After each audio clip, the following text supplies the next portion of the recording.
ஒரு நபர் பரணி நட்சத்திரம் பிறந்திருக்காரு. பரணி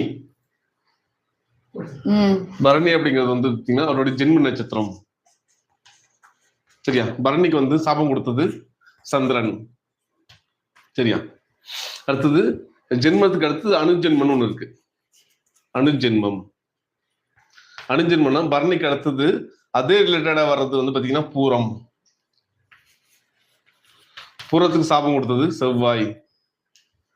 அதுக்கு அடுத்தது திரிஜென்மம்.